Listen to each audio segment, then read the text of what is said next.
We'll call this meeting Of what? to order of the December meeting of the EMS Committee, and we'll get it started. Let's make sure we got a quorum.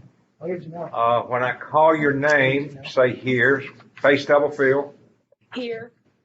Frank Spain. Here. Randy Wilson. Here. Stacy Moore. Is anybody heard from Stacy? Ms. Mucker absent. Don Eden is here. I declare we have a quorum, and we'll call the meeting to order. Let's try to get the minutes in the record, so we'll entertain a motion to accept the minutes and take all the time you need. I've read them and I'll make a motion to approve the minutes. Thank you, Commissioner Wilson. Got your second? I'll second it. Thank you, Commissioner Stubblefield. All those in favor signify by saying aye. Aye. Motion carries. Wait a minute. Anybody opposed? Motion carries unanimously. Let's move right into our EMA report. Yes, sir. For November 12th through December 3rd, we had 6 motor vehicle accidents. We had 5 commercial vehicle crashes up on 65 and I-24, and 1 out on 431, resulting in a fatality. We had 2 structure fires, 3 illegal burns. Of those illegal burns, 2 of them we used TDEC to come in and issue a fine to the residents. It says Homeland Security monthly meeting. That got canceled prior to this report being done, but we did have the 911 meeting, and our special ops team, we had our meeting as well. And last Tuesday, last Wednesday, and today, in conjunction with the health department, been down at the fairgrounds doing the injections for the coronavirus, the vaccines. So been helping the state out with that, and that's about all we've done so far this month. That's all I have for our report. Now, just how are we helping the inoculation? We just Well, here's how. So we had to send out a questionnaire to all police, fire, and EMS employees for the county. And those that wanted the shot had to submit their name and date of birth and address and all their information. So we had to get that for them, so that way we could go ahead and that helps them out with the state getting their vaccines. okay. So we already get that done in advance. Yes, and sir. They know how many to Well, see. yeah, they know exactly how many and at what time they issue them a what time to be there, so that way they can coordinate that with them. Have we got some vaccinated already? Oh, yes, sir. Oh, yeah, several of them. Most of them, or Not most of them, but several of them. They'll do more vaccinations tomorrow, but they've done about 200 something. To my best I remember. Well, I mean, I don't have my computer looking in front of me, but it's about 200 that they've done so far. I wonder, and I'm sure you might not know this, somebody might, but I wonder if that's kind of the same procedures they use for healthcare workers. Yes, it is. Somebody gather those names and. Yes, sir. See if they meet the criteria. That's right. Because they have what they call high-risk patients that's been getting their vaccine. Right. But yes, sir. Okay, good. Thank you, Director. Yes, sir. Anybody have any questions for Chance? Comments? If not, then I'll entertain a motion to accept the report. I'll make a motion to accept the report. Thank you, Commissioner Wilson. Second? I'll second it. Thank you, Commissioner Stubblefield. All those in favor signify by saying aye. Aye. Thank you. The motion carries. Mr. Gupton. Yes, sir. Okay, in November, we had 912 total calls. Of those, about 638 of those we transported. I put a few different numbers on here. We did zone coverage standbys. We did 152 of those. So we took an ambulance from one zone and covered another zone to cut down on response times. And out of those 152, 88 of those were to cover the area towards White House. And then 64 of those were coverage for Springfield. So the Springfield trucks were tied up and somebody came in to cover that zone. We're up to 8,002 calls for the year.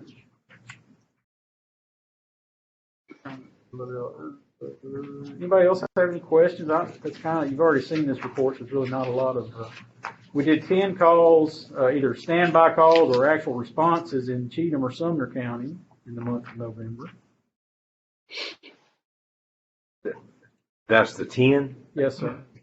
All right, explain, So they for me. they ran out of ambulances, and they either called us to stand by for them as mutual aid, or actually called us over there to do a call for them within their And we did it, and we did 10 of those calls. 10 of them.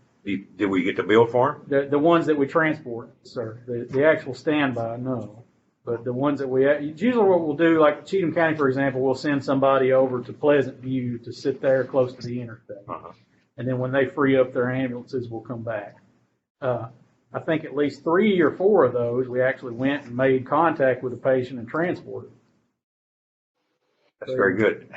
Has Cheatham County ever done that in reverse for us? Not a few times a year. They'll stand by for us probably once a month, maybe. But there's been I can't recall, but it's been a long time since they've came far into Robertson County. But generally on the interstates when we'll use them to help us out on an actual Like if we're response. on a call on the interstate and they come and Yeah, we're on a call and we need another ambulance. We don't have enough, or it's coming from way far away, and they're right there on Main Street, so they'll come by and come out and help us. I think the last one, that motorcycle. Yeah, I was going to say we had a motorcycle wreck right up at the Mapco there at York Road. They helped us out with that. Okay, but you feel like our reciprocal deal Oh, is yes, sir. equitable. In other words, it's fair for us, We can call for help from anybody Fair for and get it any time. even though they probably call for help more than we do. That's a smaller service, but they're kind of they haven't added any ambulances in a few years, and I think they're going to have to add some here when they can. But they're They might have a tough EMS Yeah. committee. And they, Okay, keep going. okay. That's all on that page. Unless anybody's got any questions, we've got about $9,000 and some odd dollars of vehicle maintenance. A little more than last month, 95.62. Did a couple sets of tires, some just general maintenance. Finished off the last of our annual inspection. We got one ambulance in the shop with a heater issue, and the reason we haven't got it out yet is because the place that we get the part from is closed till January the 1st. But we still have 2 spare ambulances, so we're in good shape with our fleet there. Other than that, that's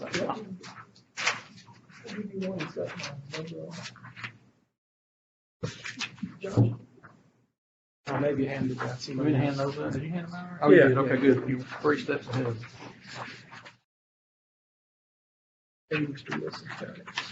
Okay,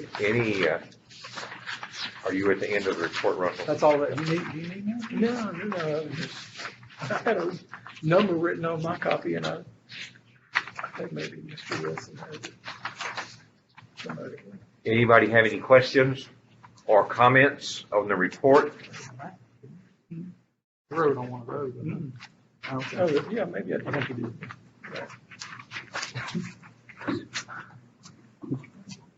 How long? If there's no questions, and you can bring one up any time, we'll just move right into the financial report to finish this up. Rick? All right, so for the month of November of this year, we billed $369,357 on 465 runs that were billed. Our average per call charge was $794.32, and we collected $163,315.73, which was up from $155,215.31 last year. So it was about $8,100 difference. Collections year to date, 836, 401.99, which we're running so far this year a little behind last year, 915, 169.71. Our expenses in 2020 were $396,110.61 compared to 512, 461.86. But something to note there, we had 3 pay periods in 2019 in this month, and in November, we only had 2 in November of this year. So that's the primary reason for the difference. Our expense per call went down to $851.85 from $972.41 last year.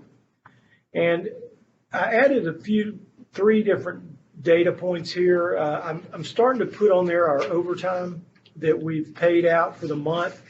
And for this month, or for November, we paid out $102,347.78 compared to $156,051.80 last year. And again, the difference there is primarily the 3rd pay period. And the next line there is total overtime that was paid as a percent of total wages, just so you can see how much our overtime is costing us as a percent of our total. Last year, we were at 40.2%. This year, we were at 39.3%. And premium overtime, there's 2 types of overtime that we have. We have a regular overtime that's paid out straight time. It's like holiday pay, comp time, sick time. Well, now it's sick time.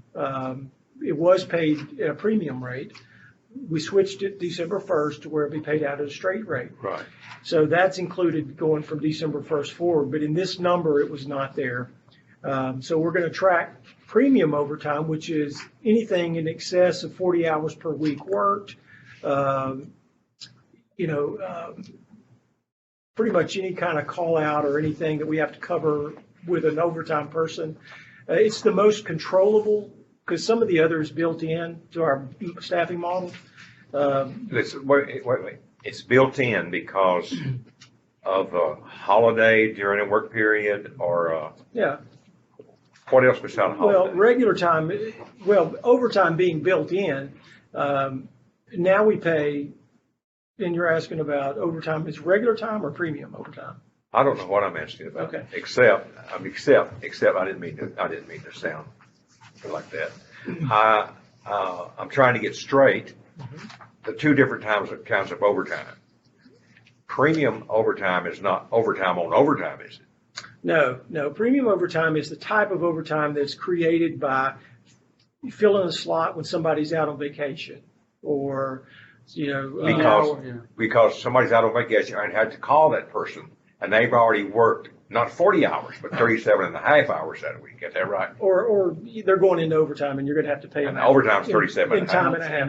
Or is it 40? It's Yeah. 40. Okay, Yeah, good. 40. Good. Yeah, so straight time is also paid out at our regular rates, and premium overtime is paid out at time and a half. Oh, we call some overtime that they just get straight pay for? Yes. It's Yeah. accounted for that way. It's like, let's say I normally work 72 hours this week, but I physically work 48. So I've got 8 hours of overtime. Then I took off a shift. So that 24 hours that I took off, it's for budgeting purposes, it's considered overtime, but it's actually paid out That's straight time. at your regular hourly rate because you took off. Or if I got 8 hours of holiday, that would be paid out at regular, but it comes out of the overtime line item. It's really hard it took a long time to explain. It's a little bit different. It's- We got into that with building grounds since we started spraying for COVID-19. Because they're having to work at night and extra. Yeah, it's not really their hours, but and then of course what really makes it look bad is when you got a holiday in that week. Correct. Because holidays, it's considered a type of overtime, even though it's paid out straight. Overtime, but it's a day that they're supposed to get paid for. Right. We had a meeting about that last week. Are they using EMS's model? Are they making up their own model as they go, trying to use the manual? It was something that wasn't put in probably the personnel book right. Yeah, we had one guy that worked overtime. He worked the holiday, he done worked his 37 and a half hours, whatever, and he just got paid straight time for the holiday. Mhm. Yep, it does happen. It It- does. Okay, okay. Well, that actually answers, that kills two or three birds with one stone, that one thing right there. Okay, keep going. So what I'm really wanting you to understand is regular overtime is not as controllable as premium overtime. Because you're gonna have your holidays, you're gonna have comp, you're gonna have all this stuff. People sick, People say, especially right now. I mean, Right. Y'all got anybody out, Russ? I think we've got everybody back. Have we got everybody back? We got one, how many people? We've One? got, 2 or 3 people out. 2 or 3. We're almost, I think they're getting close to the end of their I'm gonna tell you, time. when that starts happening, it makes the time sheets really look wacky. yeah, oh, yeah. So what I wanted you to know is from a premium and between premium and regular overtime, premium is the more controllable overtime that we feel like management styles changing and things that we implement and do can have more of an impact. I don't think we can impact the regular because a lot of it's budgeted. You know, that's just the way our staffing structure is. But on the premium side, we feel like that is something that we can Yes. make a dent. So that's the reason I'm tracking premium overtime as a percentage of our total overtime. So, if we have an overtime number of 102,000, for November of this year, it was 91% of it was premium overtime. And 92% last year during the same time. So as we go along, we're going to track how much and what percentage of our overtime is out of the premium overtime bucket. Everybody got that? So what I'm seeing head shaking, yes. Okay, good, So okay. what we're trying to do is just make sure that we're monitoring the things that we can try to control as opposed to, and I'm not going to put regular overtime because if you get a month like December that's got a few holidays in it, that number's going to shoot up and there's nothing we can do about it. Right. So, we're just trying to make sure that when we have 3,604 hours of built-in overtime in our service per year, anything over that, in my mind, is opportunity. Yes. So that's why we're measuring and monitoring what we're paying and what hours. So we did make the change December 1st for the sick time it was being paid as premium overtime. Yes. We transferred that over to now it's being paid as regular overtime. Okay? Right. So- Everybody got that. That's a result of our last meeting. I As- really think we're going to see a difference in the amount of money that we pay for overtime once we're able to compare apples for apples and Right. get away from this 3 pay period month into Well, Russell and I, December. we did some calculation and which December's are not complete yet, obviously, so we don't have the payroll summaries and everything. But for one pay period, the first pay period of the month, which included 3 days that we didn't include because it was in November, looking at December numbers, in that one pay period, we decreased it 56 hours. That's something. So we'll be able to quantify that as it goes along and we get the numbers because we know what our average overtime rate is and then we know what our average straight time rate is. And Good. so we can actually do some quick math and get numbers. But that's a start. That's, what we're trying to And we'll keep this comparison up in our monthly report time. indefinitely. Yeah. And also, in future months, only since we only had 1 month, but in future months, we'll have a graph that shows the linear progression of exactly how we're doing and if we're making progress, if we're not, so that we can see in full disclosure to everyone, what we're doing and how effective we're being at changing the numbers. That make sense? Yes. Yes, to me. So again, total overtime as a percent of our total wages was 39%, but then premium overtime as a percent of our total overtime was 91%. So those will be coming on, and next month we'll have a graph just to start the progression of that. So that's really all on that.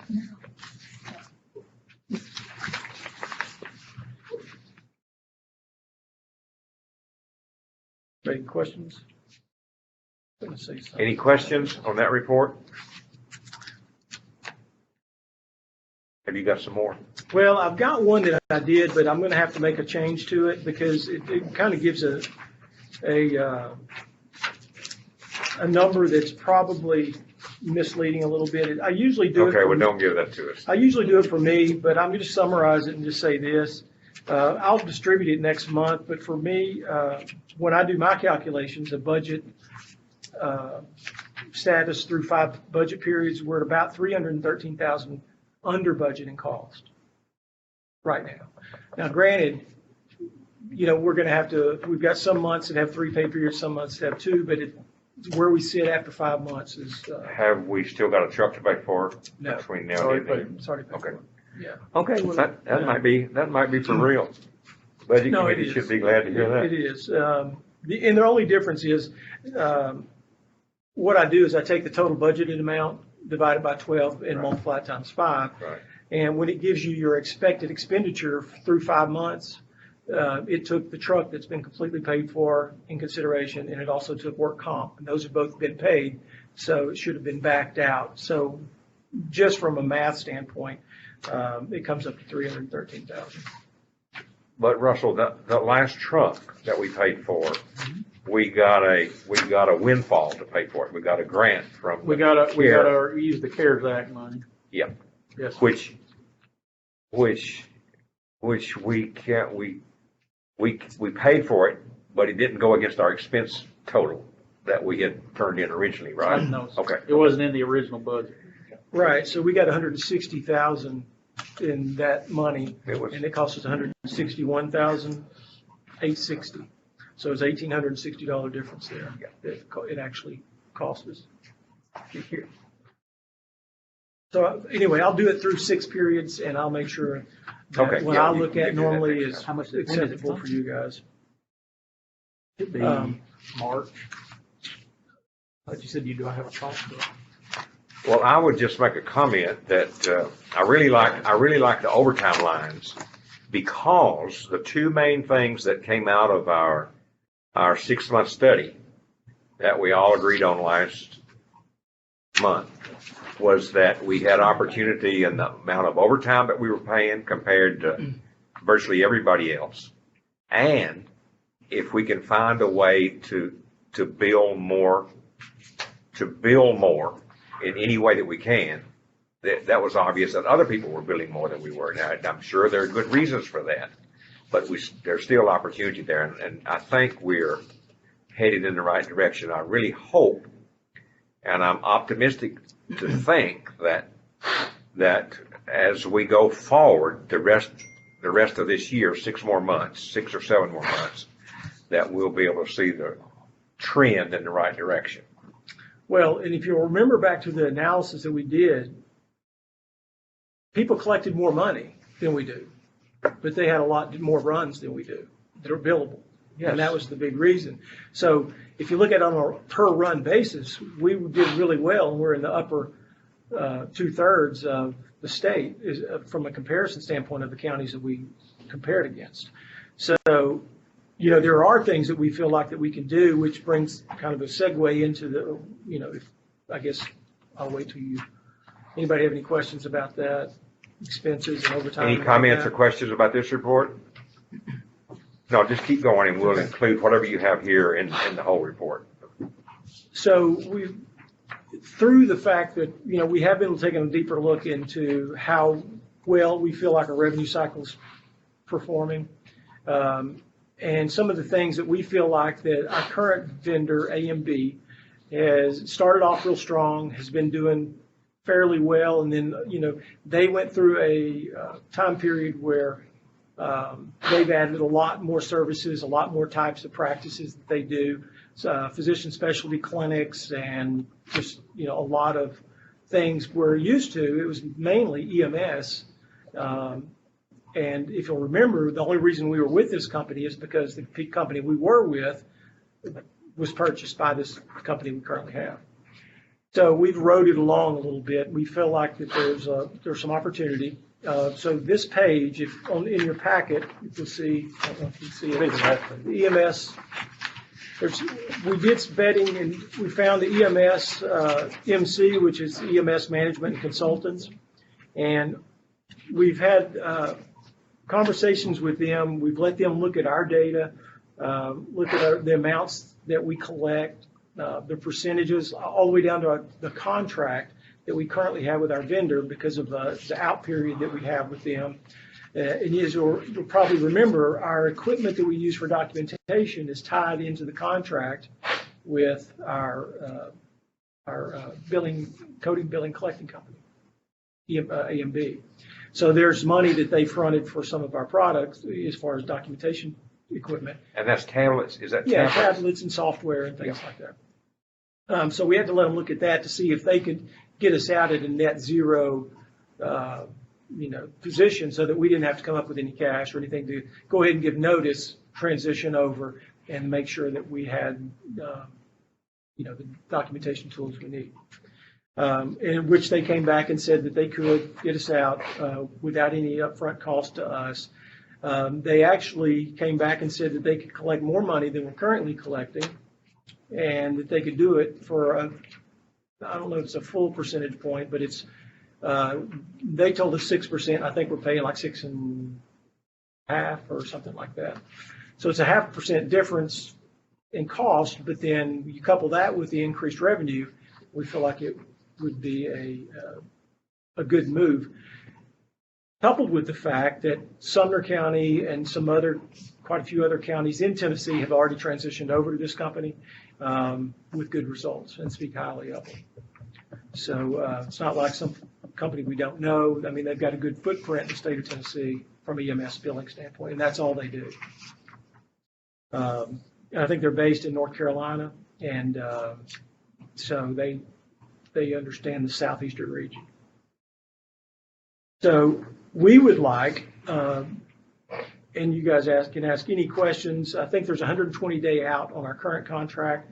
So whenever we give them notice, we would have 120 days to tail off with this. As far as disruption to cash flow, since we will be tailing off the accounts receivable on one side and then ramping up on the other, we shouldn't see any kind of I'm not going to say noticeable, but not anything. Yeah, exactly. Not anything that's going to be a problem revenue-wise in a budget year. Yeah, I remember when we changed our existing company now. Right. We had almost this exact same conversation. Yeah, we did. I mean, it seems like. Yeah. And really, I mean, like Tina told me today, she said, Rick, just so you'll know, tomorrow we get our 5th representative that we had with this same company. So, as far as somebody knowing us and knowing how we operate, we feel like that we've kind of been lost in the shuffle a little bit, and we feel like it. That's kind of classic. That's not unusual. Oh, yeah. But our account manager is Seth Lawrence, and he's the guy that not only would help us through the transition, but is also our ongoing liaison for questions, concerns, comments, and all this. The one thing that when we were talking today, I thought about is there going to be a big difference in the software that our ambulance drivers will have trouble doing it the new way versus the old way? They won't notice any difference. Yeah, it's the same software. The only difference is who it'll be transmitted to on the backside. Okay, that's even better. Yeah, so we won't have any kind of, training or learning by the crews. Because if you do that, there is an opportunity to lose revenue based on the newness of a software package and not knowing. I know it from the hospital standpoint when they change documentation companies or documentation products. It takes a while. A lot of times your revenue can dip, but that's not the issue here. We've got a really common charting system. Most every service in Tennessee uses the same one we do.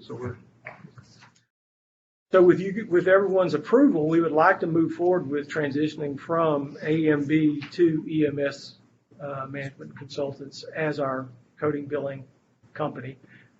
Same ties that we would have from a collection standpoint. They would take our lead on, who we send charge to and things like that. So mainly run in the revenue cycle piece. Well, you've heard the request, and does anybody have any questions? And I'll tell you what, let's do. We'll make 2 motions. This first motion is about changing the vendor for our collections, then we'll go back and get the motion for the report. So on changing the vendor for handling our software and our collections and so forth. Any questions about that? Yes, sir. When we have our next meeting, or after we get this changed over, you gonna be able to show us on like a little report like you have here, the difference that we've made? So, yes, good. So what we can do is we can take a snapshot of where we are currently. And then what I would say is give us a few months to ramp up and see how they're doing. There's a few things that I want to see that will give me an early indication, even short of the cash. I mean, all these you always come up with, so I'm sure there won't be no big problem. No, not at all. One of the early indicators that I look for is the number of denials that we get currently and line item denials that we get reports from now, and versus what we would get, because according to them, they have more what they call front end edits for making sure the claims are clean as they go in. So therefore you have few kicked out once you get into the system or into the insurance companies. So they have a lot of front end intelligence that they say can help us, and we'll know quicker how many that. I mean, it sounds good to me, but everybody likes to see it too. Yeah, well, and we were That's a kind of good in the idea. same boat when we changed over before, and we did improve from what we were doing. I just want to make sure we're squeezing every dime Every little bit helps. that we can Every little get. bit helps. I think from a reporting standpoint, I think there'll be some more reporting that they have from a dashboard that is online so that we can pull and give to you guys so you can see and track exactly how we're progressing, the amount of money that we. Thank you. You bet. I'll just comment, Commissioner Wilson, that my experience, it seems like that everybody does good for a little while. The test is, Way out there. but we'll see. I like this idea. Any more questions? If not, then I'd entertain a motion that we approve this recommendation to change vendors for our billing. I so move that we make this change at the appropriate time. Thank you, Commissioner Stubblefield. I hear a second. I second. Second. Thank you, Commissioner Spain. All those in favor then signify by saying aye. Aye. Aye. Thank you. The motion carries unanimously. Now, if you would, back up and I would entertain a motion to accept the report from Russell and Rick that we had waited to do, and I'm not sure why I did, but if you have any questions, otherwise I'd entertain a motion to accept this report into the record. I make a motion to accept this report. Thank you, Commissioner Wilson. I hear a second.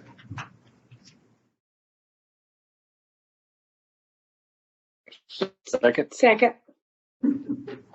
Thank you, Commissioner Spain. All those in favor then, if there's no more discussion, signify by saying aye. Aye. Aye. Motion carries unanimously. Thank you very much. Do we have anything else?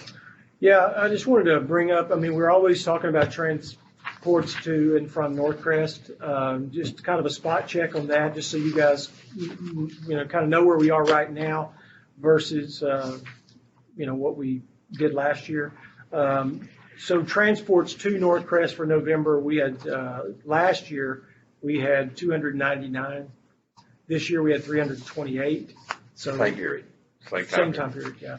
So that's transports to. As far as transports out, last year at this time we had, for the month, we had 139. This year we had 135, so there were only 4 different.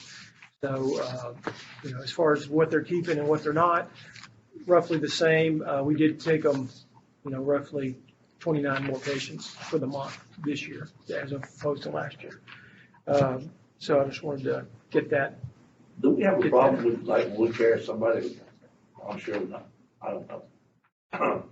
with any kind of problem up there now, cause we're so full, but what are we having problems with that? So about We have to carry 'em offload- somewhere? We have to carry 'em somewhere else, or, No, we're not being turned away. you know what I'm asking though, right? Yeah. Is it a And problem? we wait a lot longer at Nashville hospitals to offload a patient than we ever have here. If there's a spot to put them in, we're gonna put them I there. understand. Yeah. In Nashville, at some of the hospitals, you could wait 30 minutes, or you could wait, 20, or what, you heard any crazy wait times here lately? I'm assuming what you're getting at because of COVID. Right, exactly. So when it comes, I'll tell you when it comes. I'm just talking about somebody that don't have COVID, is it, Yeah, you so, know, what, if they go to the hospital, it's so full with COVID, what are we doing with everybody? yeah. From a 911 call, we haven't had any major issues. And from transfers, they've already got a room for them. So, actually, the biggest wait time we've had was at North Crest the other day. It was over an hour. That's like extremely unheard of. Was it a COVID patient? No. It was just They were just so busy emergency doing room other patient. things, we forgot to wait almost an hour. Well, I understand they short on people too. Well, right? that's rare. I mean, it's Yeah, most very of the time rare. you're in and out in 10 minutes, but occasionally Vanderbilt. But it's not a big problem, which is. What'd you good. say, Russell? That's fair? It's That's rare. all rare. Very rare, yeah. And that's because of the situation we're in. That's what they just don't have anywhere to put people sometimes until they get somebody discharged or whatever. I mean, we put people in waiting rooms and hallway chairs Closets. just because they're holding patients in the emergency room. They're everywhere's like that though. But Yeah, we know nobody else is different than we are. I'm No. sure. Last week on task force call, Randy said they had every bed in emergency room was full, ICU, the third floor was full, and they done started filling up the second. My grandmother passed away at North Crest, well, we were last for COVID at North The only way Crest. you can get a bed in Vanderbilt, somebody passing away. That's right. Right. Well, we are definitely in the midst of this pandemic, and it looks like, if all the numbers are correct, it's not going to get any better anytime soon. It's going to get worse. What it looks like, and we can hope for the best. Well, let me ask one other question. That actually, in the midst of this pandemic, how about our operations and our dealings with North Crest, knowing that they're going through a due diligence phase with this big hospital in Nashville? Are we recognize that in any way, or is it anything I mean, as far as our folks, we can't tell. for any of our operations other than our liaisons not here anymore? Right. I don't think operationally that our crews have seen, and you guys tell me if I'm wrong, that they've seen a big difference from that, thinking of it from that vantage point. Obviously, Chris hasn't been with us or at supervisors meeting for months now. But, the thing that we continue, and we've brought this up months and months ago, and we continue to struggle with it. And it's not our exclusive struggle. It's a struggle because of we need help. Yeah. And that is when we have patients that they want out of their ER or out of their hospital that don't meet medical necessity for us to carry them in an ambulance, they still want them gone. And they almost shame us into taking them a lot of times. Some supervisors will, cave, and some just say, you're going to have to call a private service or something because we're not getting paid for those runs, which is another reason we need, to make sure that we shore up that side of our revenue side because we're doing a lot of work for free. See, that shame can work both ways. Well, sure it can.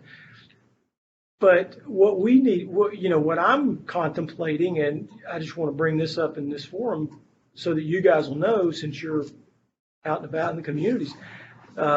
If they want us to take patients away from there and they don't want to get a prior approval from the insurance company, or they just are not going to meet medical necessity and they still want us to take them and they're gone, you just get them out of there.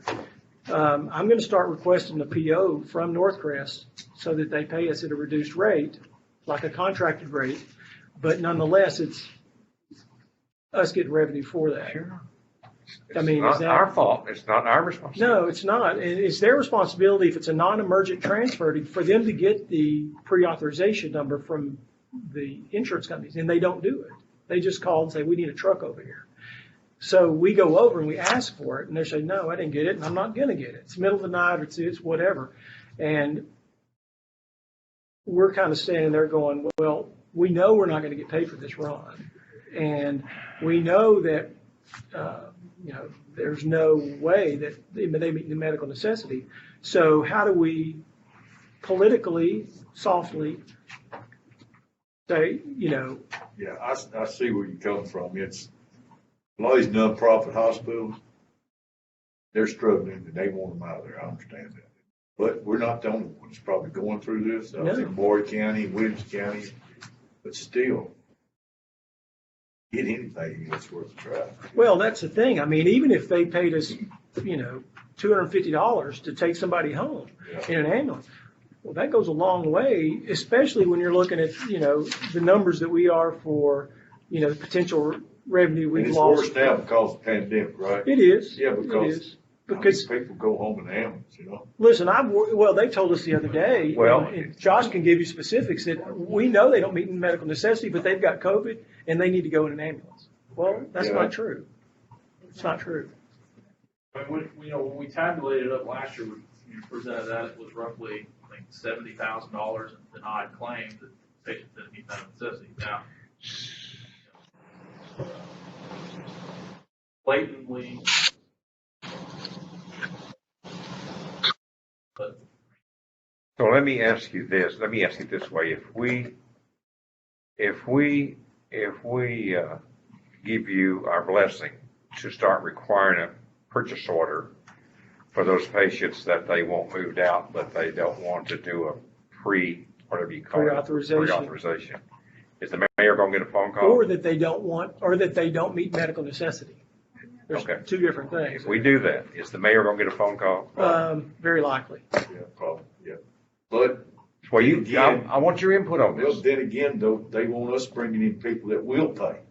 They don't want us skipping them. So it's really a two-way street, you know what I mean? Yes, Yeah, I agree. it is. So, So, Well, I can see where this is going. I want to be Yeah. sure yeah, you that's understand. what I'm here for. I'd rather answer them questions than somehow had to answer today. But, it's not a phone call, I'm not opposed. Well, and a lot of these folks, one, for example, lives at the Robin Hood Apartments. The lady can walk, talk, she's as able as anybody. We're not a cab service. But that's what we're Right. being used at because she Right. weighs 400 pounds and they don't want to mess with her. Your argument too about moving ambulances around, standby, filling in, and here we are running the cab service. Hey, That's right. I think you need to make. The county would be a great place for a cab service. If y'all Yeah, want to I start a think, cab. hey, wow, we ain't got one. Oh, Yeah, that's that's a right. different story. Yeah. that is. But, It's that's, cheaper for the patient to pay Yeah, because, for a cab rather than get our bill. well, Hey, hey, Mike, sound like you're Billy right. needs to get in the cab too. well, and to Tina's point, I I won't mean, be hauling around You gotta be. pandemic people all day. to Tina's point, if they are not going to meet medical necessity, we get them to sign what's called an ABN. Okay, that means that they realize and acknowledge that there is a patient responsibility associated Yeah. with this transport. Hey, I say go on with it. Okay. I could sit here and crack jokes You about a want, cab service running somebody's diarrhea, but whatever. Well, evidently they do have somebody that they've hired or somebody associated with them that takes people home that we found out. But not obviously on, On a regular basis. regular basis, or not patients that, would require any kind of, observation or anything else. Hey, do what you gotta do. We'll cross that bridge when we get to it. Well, if everybody understands what Rick is requesting, and that mainly is to require Northcrest to give us a purchase order when we have one of these cases that's kind of in between or in limbo or whatever, I'd entertain a motion that we give Rick authorization to require a purchase order.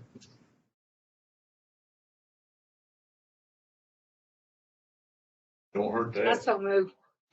Make a motion. Thank you. I'll second it.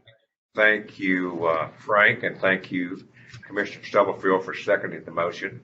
There's no more discussion. All those in favor signify by saying aye. Aye. Aye. Aye. Motion carries unanimously. Okay. What else, boss? I think that's what I wanted to accomplish for the evening, so I appreciate everyone. Well, I appreciate you all. I'd like to ask a question. Yes, ma'am.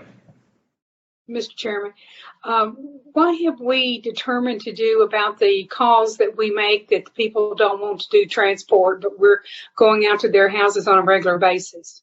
So, Have we decided we were going to charge for that? so I've got the, is this in their packet? I'm not sure. No, I didn't Yeah. put that. So what we did is we went back and kind of stratified what type patients that we're talking about. And this is, which we've shown this to you guys before. But, you know, when you go out and somebody refuses and they don't want treatment or anything, there were 892 of those this last January 2020, January 1, 2020 through November 22nd. And the ones that we go out that refuse to go, you know, have transport, but we do treat them, was 225 of them. Now, granted, we wouldn't we wouldn't collect all of this, but I mean, what we feel like based on the ones that we've seen, the total opportunity there is $114,700. Now, you wouldn't get all of that, but you couple that with $70,000 for medical necessity and this and that and the other, and you know, you're over $100,000 in revenue that we're not currently collecting because, well, this we just never have, and it's always been kind of a touchy committee subject as to whether or not we were going to adopt that policy, you know, because you'll probably get a couple phone calls if we do this. I pay my taxes. I shouldn't be charged that. That's a public service. You're going to hear, you know, that's what you're going to hear. But we haven't done anything with that since we've just kind of brought it up in passing. But that is definitely something that we would like to pursue if this committee would support that. Well, let me ask something. If people know if we go out and we're not gonna charge them, it gets abused, don't it? It does. It absolutely I does. guarantee you, people that's on that list, probably one person's on there about every month. At least Every day. every other day. Well, dadgummit. So here's what I would say is even if it curbs behavior, to where we reduce the number of calls like that, then that's a win. Yeah. We're not gonna Excuse me, refuse- Chairman, I'm out of order. We're not gonna refuse to boss, go you out be out to of see order. anybody, but some of these folks, I mean, we've gone to nursing homes to pick people up out of the floor. I mean, they're, it's- folks are Well, hey, paying. let me ask you a question. I've often heard this, I shouldn't know this. Just like, I got a sister-in-law that y'all come to her house pretty regularly. I'm sure she got good insurance for her brother. But if she didn't, like just getting her out of the floor. I've heard it, oh, well, they supposed to do it at least twice a year or something. It's free. That's I've heard something that. I don't yeah, know. we could What- make a what's the law? stipulation, because there's some folks that never, you know, you've never been, and then there's some of these addresses, I know them by heart because We we've know been hers there. by heart. But, Not paying her traces. No, man, it's Martin Chapel Road, but Church Road. but I think it would be almost a, you know, we'll do it this time, and then, you know, if we, you know, continue to come out, we're gonna. How about this? How about we draw up a policy of how we would manage it? In other words, to your point, after the second call or third call or whatever that is, and, you know, we could draft it together, bring it to you guys, let you look at it and say, okay, you know, after the second call, then yeah, they're going to get a $50 charge if they need picked up out of the floor, you know, or something like that, to where there is grace there, but there's. I know, Randy, if your sister calls, she needs help. Well, yeah. Yeah, but I've got some friends that are hypochondriacs. Hey, they'd be. But And I'm sure my sister-in-law got insurance, but I'm just saying if she didn't have. But if we, in other words, if we address this, Faye's brought it up, and between now and the next meeting, you create a policy just for that, and you give us something in black and white that we could say, we give you the authority to do this. Yep. We'll take the heat, whatever it is, and go from there. Does that sound okay, Faye? Yes, and I'd like to address the fact that we're going to nursing homes and picking up people because they don't want their employees to hurt their backs or whatever their excuse is. But in order to be hired at these places, they have to prove that they can pick people up. So I think they're abusing the EMS employees because they don't want to strain their employees. Well, that's part of the requisition in order to even get those jobs is my understanding. And so they're capable, they just don't want to. And it's Well- just easier to call us to do it for free. So I think we ought to charge the commercial businesses that do that. I like the idea too. So if it's okay with everybody, we'll charge you too with writing us a policy. Sure. And we will vote it up or down 1 month from now. Perfect. Thank you. Okay with everybody? If from a legal standpoint, this might have to go in front of the county attorney Sure, and maybe the county commission. sure. Well, Now, wait a minute, Mayor. Wait a minute. Now you've thrown a wrench in. No, I'm not throwing a wrench in it, but, you're changing, I would you're kind of say- changing policy a little bit about who gets service and who don't. It depends on how y'all Well, run. Well, you have to provide the service regardless Yeah. of We'll whether they still can pay or show not. up. Yeah, we'll still go out. We might charge, Joe $1 million. He might not ever pay a dime, but at Yeah. least, we're. And Mayor, we're not changing the policy. no, We ain't even got a but policy. it wouldn't Our hurt policy- Clyde to look at it. I'd like to. Now, Clyde, I agree with that from Yeah. Okay. risk. Just for liability reasons. But just so you know, we would show up at every call, just like we do now. And we treat everybody the same. We don't refuse to Which we call. may not be treating everybody the same now. If we're giving some people advantage after advantage after advantage. Well, we have to go if they call us, and that's how we always, we all. There are a So lot we of still go, services. but if we write a policy after 3 times, then we're gonna give them a bill. Exactly. There's a And lot we're of gonna services hound them to out there pay that are us. doing it. Yeah, it's a regular thing Yeah, at most services. A lot of services do it. We're kind of one of the last. Okay. So we could actually even request some of the other services policies, just to That's a see good how they idea. write it. And then from that, maybe. That's a good idea. That way, piggyback or maybe not recreate the wheel, but at the same time, make it specific for our criteria. right. That would, and if we use somebody else's, that would help our county attorney know that somebody else's eyes have seen it too. Where that goes. Okay, I like that idea. And I think that's the perfect way to go. Anything else to bring up before the committee? We're 8 minutes ahead of schedule. I don't know why we could've been earlier than this. If not, then I entertain a motion that we adjourn. If I could get that from somebody. Mr. Wilson. Second, all those in favor signify by standing up. Thanks, babe. All right. All right. Thanks, Thanks, Craig. I said it was her.